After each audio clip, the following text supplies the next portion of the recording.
lot about come from behind victories and winning ugly and all that, but over these past 6 games, you guys aren't doing any of that. You guys have actually the least amount of trailing minutes, but it's not even close. Why is that? I think our starters have done a really good job of understanding the importance of the start and the responsibility that comes along with starting and setting a tone.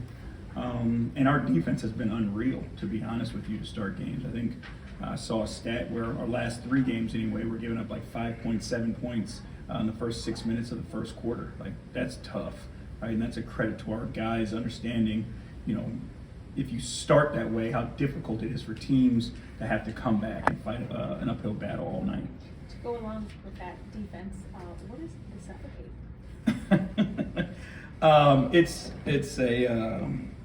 It's a term that we use when we get a certain amount of stops in a row. So we try to create as many of those as we possibly can throughout a game. Have you guys been doing that at the rate that you're proud of recently? Yeah, I mean, it's been like we had to come up with a new term where we'll leave that inside the house, but we had to come up with a new term because we were getting so many of them. So yeah. Chris. Jimmy, is that something you track, like defensive rating and opponent field goal percentage and stuff like that? Yeah, it's something that within the team we talk about as the game goes on. We let the guys know how many of them we have, how close we are to getting another one. So it's something that they hang their hat on. We come out of a timeout, those types of things. So again, it's something that just is internal motivation, and it kind of sparks that competitive edge a little bit. What went into the decision to leave Darius back in Cleveland to continue his work there? We just wanted to make sure he had everything he needed. Like, these road trips get so jumbled with court times and traveling and weight rooms being the quality that you're looking for and all those things. So we thought that it was the best decision for him to be at home, have all the amenities that he needs to ramp himself up conditioning-wise and basketball-wise. And then on the other side, Evan's here. He was on the court again today. What is the next step for him in his recovery process before he can be back with you guys? It's just more up and down in conditioning. Again, and then we always wait and see the response, but he's progressed positively. We haven't seen any setbacks, and so he just continues to build. And he's at a point where, this week, when we do have practice days, like, it's good for him to get in the practice sessions and those types of things. So they're just kind of in different points. Yeah, thank you. Mm-hmm. Any other questions from the room? All right, Chris, back to you. JB, when it comes to the threes, you've talked a lot about, like, you don't want to just be a team that comes down the court and jack threes. Like, are there certain kinds of threes that you're looking for within this offense? Mostly, I apologize, open ones, right? But also more catch and shoots. Because if we are creating more catch and shoot threes, one, that means we're working well together, but that means we're creating some sort of an advantage also offensively, and then the ball is moving and the guys receiving the ball.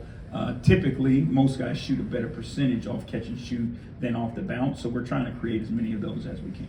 And then Jared said something the other day about how when Evan went down, he kind of knew it was his opportunity to step forward, and he had to do a little bit more, and he was okay with that because he wanted to do a little bit more. What specifically are you seeing from him during this stretch that you've added to his game, that you've asked of him and he has responded to? I think the playmaking piece of it. Again, we've put the ball in his hands a ton more, and you've seen, direct payoff. His assist numbers are obviously up, but it puts defenses in a tough position when he has the ball and they're forced to guard him. Big guys are typically used to being in pick and roll coverages, right, where they can see the action happening. But for them to have to go from guarding the ball, because I think you've seen J.A. now be more aggressive from higher out on the floor also, right? We've seen him rip and go and get all the way to the rim. So defensive bigs have to be alert. So now when that guy comes off, he gives them an advantage, and that guy has to shift or do something extra, which creates more opportunities and advantages for our offense as well. And then last one, if I can. How has his responsibility changed on the defensive end of the floor? Like the things that you're asking of him when he doesn't have Evan next to him? It's a similar thing because we continue to ask him to protect the paint, right? But obviously, when you tick down from another 7-foot guy out there with you, you know, your defensive rebounding needs to uptick. Your communication has to uptick, and you've got to do more of playing both. You know, when he has Evan with him, the way our system is based, like, you know, they just kind of pity pat off of one another. Without Evan, we've asked him to just hold down the paint more. And then, I mean, you watch it, we've asked him to switch on the smaller guys as well. So he has to play a total defensive game. Not that he hasn't, but it's just mostly about him and his positioning, protecting the rim, while the smalls are protecting him around the perimeter. Okay, let's go right for coach.